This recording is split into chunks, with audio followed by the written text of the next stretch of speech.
was a woman at the gym who shamed me. I was really pissed off. I was so mad. I was enraged, in fact. So it started that morning early. I was up early on the treadmill, like 5 a.m., something ridiculous, because I had a big day.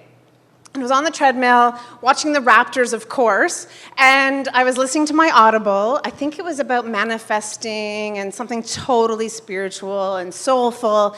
And my dear, dear friend Heidi, who's a Tantra teacher, a Tantrika, was Skyping me from India. We'd been trying to connect for a while, and so I'm like, oh, I gotta take this. I miss her, we were trying to connect.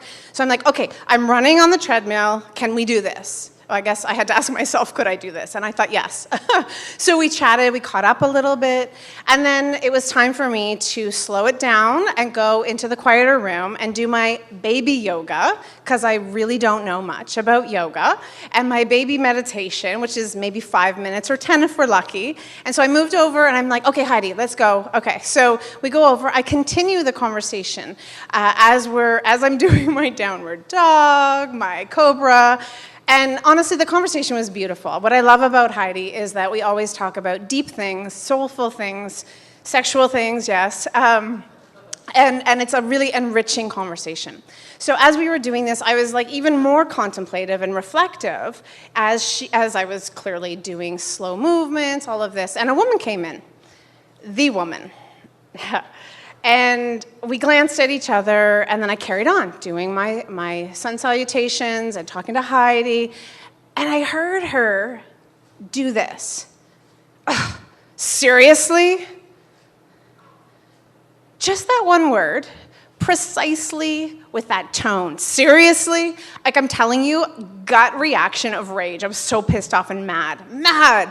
I don't know about you guys, but I have a heightened awareness for passive-aggressive rudeness and shame, and that's all I heard. Seriously? So I was like, oh my gosh. So I whip out my comeback. Are you talking to me? I felt total Robert De Niro-ish.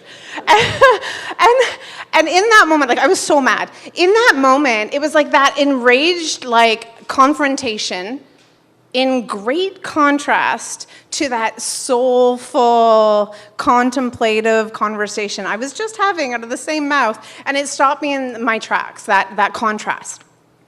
And I'm like grappling in my head. She was rude. I'm so mad.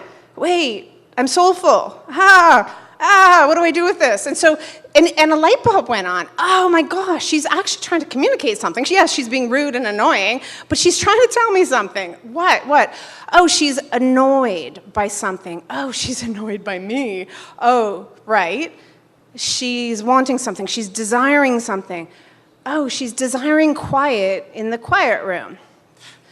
That's annoying. So I quickly scan the room for a sign that says I shouldn't be talking. Like I'm like doing my due diligence. I'm obeying things. I'm fine here. We should be fine. And I was so mad. I'm like, oh, I actually forgot Heidi for a moment. So then, like, Heidi, I'm dealing with something. Give me a second. So I grab all my stuff. I go to the next quiet room because I'm not dealing with this situation, or that was how I dealt with it. So I go into the next room, continue my sun salutations, and then I say goodbye to Heidi, and I do some meditating. That was probably wise. Light bulbs went on, like light bulbs, like Home Depot lighting department, and it was like, oh my gosh. Okay, so she was shaming me. I'm total nerd around shame, okay? Bear with me. So I'm like processing this. So she's shaming me. She was desiring something. She was trying to communicate something. Oh my gosh, I experienced real-time shame in action as communication. And so I'm like, the shaming method of communicating. I'm like, I'm gonna write a book, it's gonna be awesome. And I'm like, wow, this is fascinating. Like, this is present verb action. I'm a total geek, aren't I? I know. Okay, so it was shame in the verb form, and I had known shame as this entity that had haunted me my whole life. Like, I'm trying to clear the shame from all that wonderful religion, all good stuff included, and then there's a lot of good shame. And it had embodied me, and it was like this entity, the noun version of shame. Here I was encountering the verb version of shame. Wow, this was like massive. Because all of a sudden, I realized it's literally just a form of communicating. Yeah, it was rude, it felt gross, but it was just a form of communicating. So over the last month, of course, I'm dwelling on this. I'm talking to my friends about it. Thank you, Bonnie, for listening so many times. And and there were three like massive things that popped out. One, I totally shame. I make shame wrong and bad. I really, really was like down on shame. But this somehow took that away and had me realize it's just a tool. It's a method of communicating, which is highly prevalent in our society. Who knows about getting shamed? Anybody? Experience this in religion, at school, maybe with your parents, etc.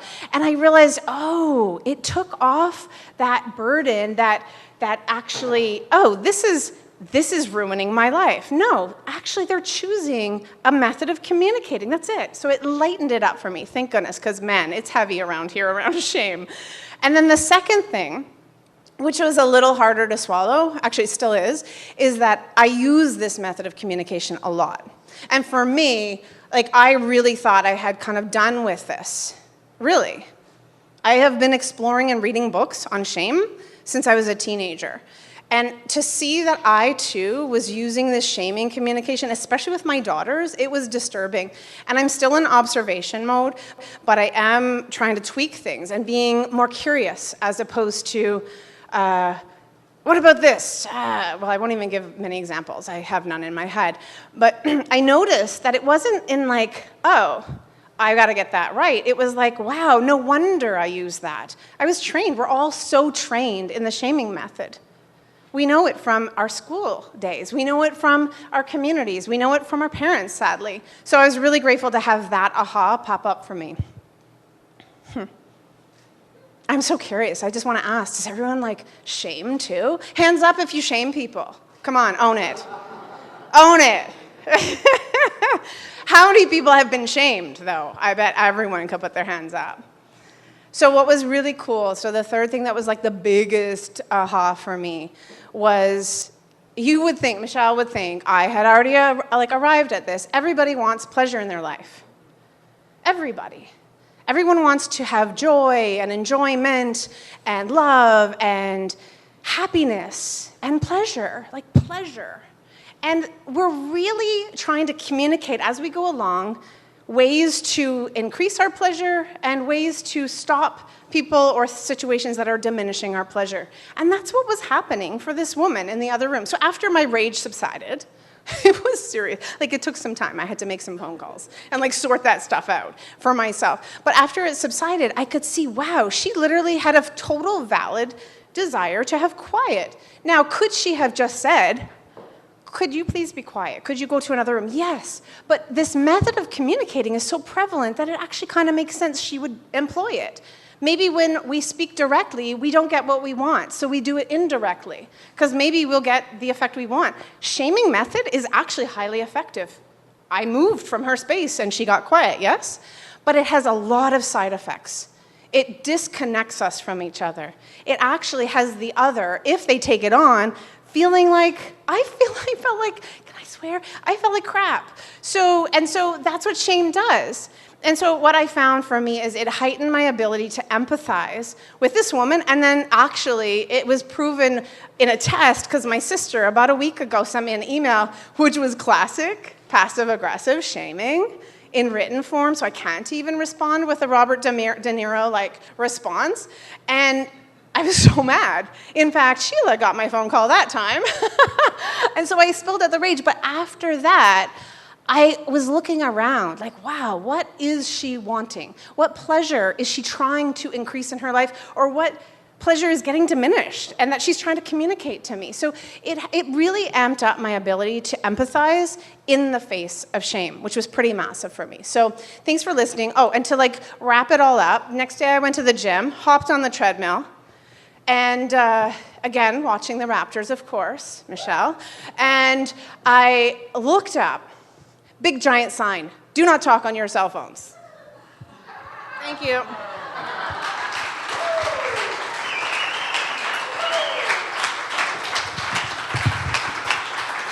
the 2 minute sets. 1 minute.